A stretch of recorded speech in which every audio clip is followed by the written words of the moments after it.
येन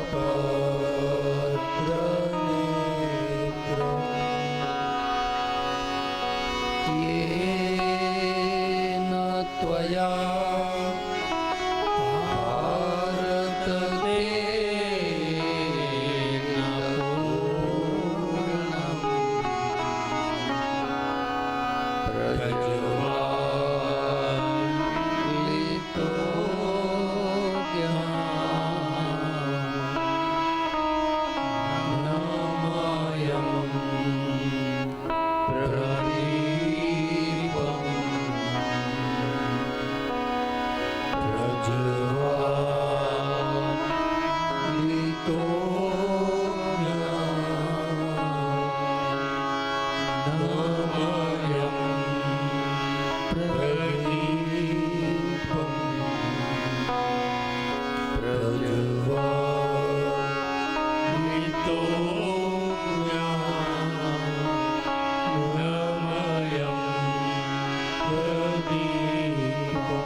कृष्ण कन्हैयालाल की जय। द्वारिकाधीश की जय। रणछोड़ राय की जय। सनातन धर्म की जय। श्री नकलंक हनुमान जी महाराज की जय।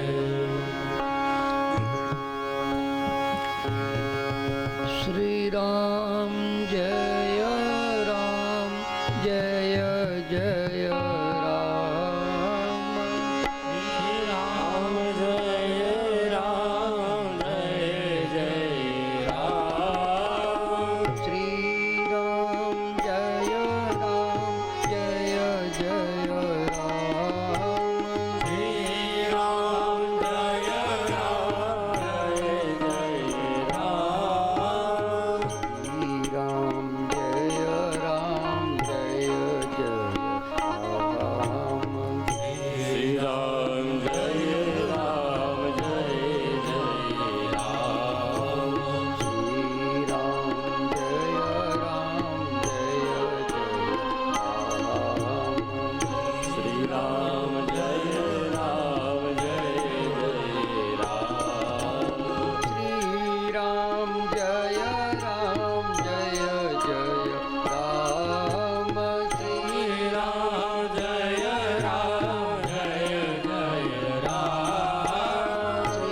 પદ કમલ મનાવવું તાકે જુગ પદ કમલ મનાવો તાકે જુગ પદ કમલ મનાવવું તાકે જુગ પદ કમલ મનાવો ત્યાં સુકૃપા નિરમલમતિ પાવવું જાસુ કૃપા નિરમલમતિ પાવો ત્યાં સુકૃપા નિરમલમતિ પાવવું જાસુ કૃપા નિરમલમતિ પાવો શ્રી રામ જય રામ જય જય રામ શ્રી રામ જય રામ જય જય રામ શ્રી રામ જય રામ જય જય રામ શ્રી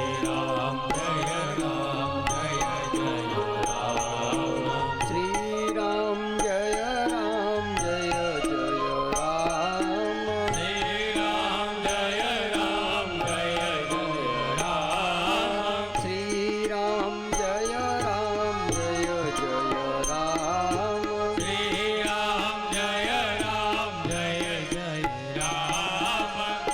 રામ જય રામ જય જય રામ શ્રી રામ જય રામ જય જય રામ શ્રી રામ જય રામ જય જય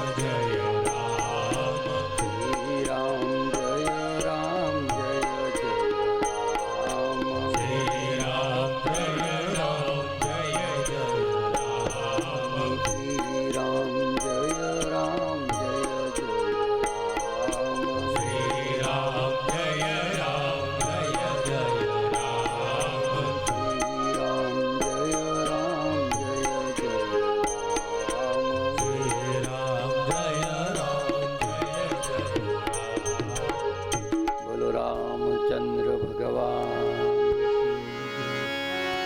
કૃષ્ણ કનૈયા લાલ કી જય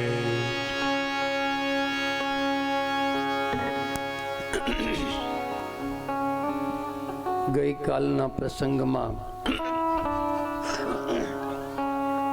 આપણે જોઈ ગયા ભગવાન કૃષ્ણ એક રૂપમાં ગોવર્ધન બન્યા છે અને એક રૂપમાં એ ગોવર્ધનની પૂજા કરાવનારા પૂજક બન્યા છે. પૂજક અને પૂંજક અને પૂજ્ય બંને બન્યા છે. ભગવાનની લીલા અપરંપાર છે. પછી તો આપણે ગઈકાલે જોઈ ગયા ઇન્દ્રને થયું કે ઓ આ તો નારાયણ છે.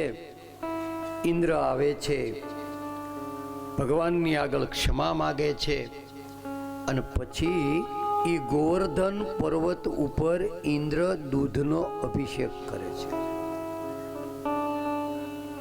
એટલો બધો દૂધનો અભિષેક કર્યો કે આખો કુંડ ભરાયો અને એ કુંડનું નામ સુરભી કુંડ રાખવામાં આવ્યું.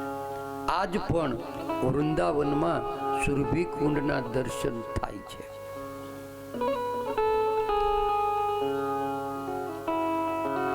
ગોકુળના બધા જ વ્યક્તિઓને આ કનૈયાનો નિર્ણય બહુ ગમ્યો. બધાએ વિધિવત હૃદયના ભાવથી ગોવર્ધન ભગવાનની પૂજા કરી છે, ભગવાનની પ્રદક્ષિણા કરી છે. અને પછી તો એમ કહેવાય બધાય ધીરે ધીરે ત્યાંથી પોતાને ઘરે જવા નીકળે છે. અહીંયા એક કથા ભાગવતમાં નથી આપી, પણ વિષ્ણુ પુરાણમાં એક કથા છે કે ગોવર્ધન પર્વતની પૂજા પૂરી થઈ ગઈ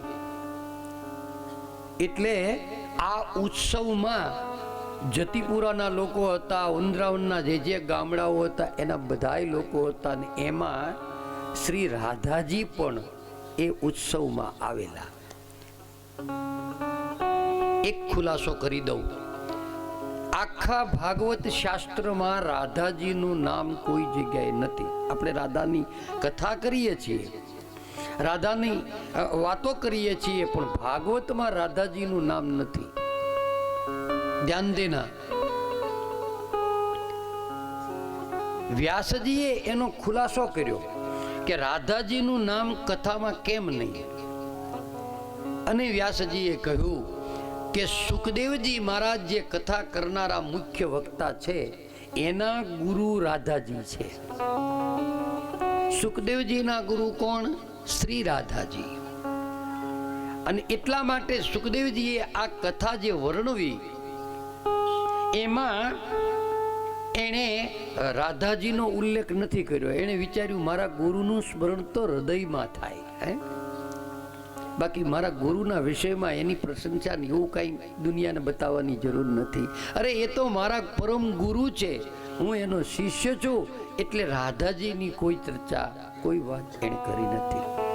પણ વિષ્ણુ પુરાણમાં ભગવાનના જેટલા અવતારો થયા એમાં એક એક અવતારમાં બધી જ લીલાઓ એમાં વર્ણવવામાં આવી છે. કારણ કે વિષ્ણુના જે અવતાર થયા એમાં ક્ષેપક કથાઓ, જે નથી જાણતા એવી કથાઓ પણ વિષ્ણુ પુરાણમાં બતાવવામાં આવી છે. અહીંયા એક એવી કથા બતાવી કે રાધાજી ત્યાં આવ્યા હતા.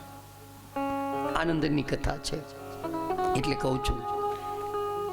બધાય પોતપોતાને ઘરે જ્યારે જવા લાગ્યા ત્યારે નંદબાબા કનૈયાને એમ કહે, કનૈયા હવે એક કામ કર, આ લોકો તો એની રીતે બધા ઘરે નીકળી જશે અને તું આ રાધાને ઘરે મૂકી આવ. આવું કહ્યું. કોઈએ કહ્યું કે નંદબાબાએ એવું કેમ કહ્યું કે રાધાને ઘરે મૂકી આવે એમ?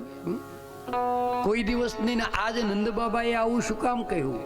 પણ એનો જવાબ પણ વિષ્ણુ પુરાણમાં આપ્યો છે કે ભગવાન જ્યારે લીલાઓ કરતા, ગોપીઓ જ્યારે આવતી ત્યારે એની સાથે રાધાજી તો આવતા જ. કારણ કે રાધા એ તો કૃષ્ણમય છે. રાધા ને કૃષ્ણ જુદા નથી.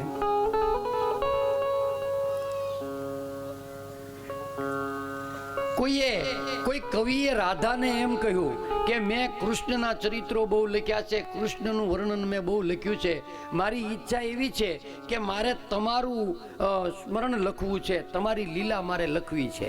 કોઈ કવિએ રાધાને પૂછ્યું અને એવી કથા લખવી કે જેમ કૃષ્ણ ચરિત્રમાં તમારું નામ ન આવે એમ રાધાના ચરિત્રમાં કૃષ્ણનું નામ ન આવવું જોઈએ. એવું કોઈ કવિએ આનંદમાં કહ્યું એને.